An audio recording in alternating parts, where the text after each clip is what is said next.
voice acting ji which is way much difficult than acting. So Hammad, बल्कि मैं सोच रही थी मैं तुम्हें किस तरह से पुकारूं, हमाद उर्फ टाइटस कहूं या टाइटस उर्फ हमाद कहूं, क्या असल क्या लगता है? असल में क्या है? भूल तो नहीं गए हमाद हूं? आपने मेरे मुंह की बात छीन ली कि आजकल मुझे लोग हमाद से ज्यादा टाइटस के नाम से जानते हैं। टाइटस, लेकिन वो आपके मिलने जुलने वाले ना, आज टीवी पे आके आपने अपना काम करके निकले तो बाहर जरा पीटीवी से। अब टाइटस के नाम से मेरा रिसेंटली बर्थडे था, तो मुझे जो जितनी विशेष आई हैं वो मेजॉरिटी हैप्पी बर्थडे टाइटस के नाम से आई हैं। जब ये रोल मिला, मैं ये पूछना ये चाही थी कि हमें अमूमन नेगेटिव अगर रोल मिलता है तो बंदा दो कदम पीछे हट जाता है, यार फिर क्या करूंगा, फिर लोग ऐसे समझेंगे ऐसे।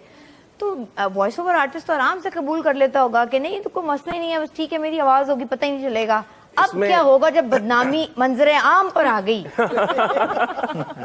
वो तो देखेंगे क्या होता है। लेकिन मजे की बात यह है कि मेरा ओवरऑल जितना डबिंग करियर मेरा रहा है, मैंने हमेशा पॉजिटिव कैरेक्टर्स किए हैं। मैंने आज तक कोई नेगेटिव कैरेक्टर नहीं किया था।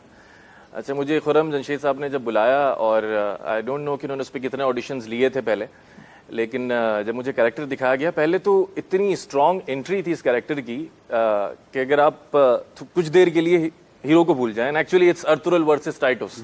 वो अपने उस साइड का सलीबी साइड का सिपा सलार था, उस साइड का हीरो था। हाँ, तो कामरान भाई ने मुझे उसका सीन दिखाया। पहले मैंने कहा मुझे सीन दिखाएं कैरेक्टर क्या है, और वो इतनी स्ट्रॉन्ग उसकी एंट्री थी कि मैंने कहा नहीं ये करेंगे। तो अब आपको अपनी जो पॉजिटिव चीजें वो कितनी नेगेटिव महसूस होने लगी हैं? मतलब खुद कितने हो गए नेगेटिव?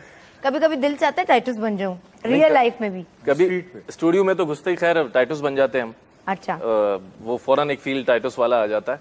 और लेकिन जो टाइटस का एक्चुअली कैरेक्टर है, जितना सफाक वो दिखाया गया है, अल्लाह ना करे मैं ऐसे रियल में नहीं बनना चाहता। और टाइटस के नाम से पहचान अपनी जगह, लेकिन हाँ उस कैरेक्टर जो लेकिन यही तो आपकी कामयाबी है, एक्चुअली यही कामयाबी है कि उस परफॉर्मेंस ने आप उस कैरेक्टर के साथ आपने ऐसा मैच किया है कि वो हमें लगता ही नहीं है कि टाइटस की आवाज हम कुछ और सुन सकते हैं। हमको वो देखते हुए, सलजान को देखते हुए उसी आवाज से रजिस्टर्ड होता है वो कैरेक्टर आपके लिए। बिल्कुल। ये जो खुर्रम जमशेद साहब है ना, जी, इन्होंने आप लोगों के साथ जो कर दिया है, अब आप ना किसी और जॉब के रहे हैं ना अपने घर के रहे हैं। मतलब आपने पकड़ना, इस बंदे को जाके आप पकड़ लेंगे, आपने हमारे साथ किया क्या है। मैंने सुना है मतलब कितनी दफा एडिट होती हैं ये चीजें, कितनी दफा आप इनसे काम करवा लेते हैं, घर पहुंच रहे होते हैं तो दोबारा कॉल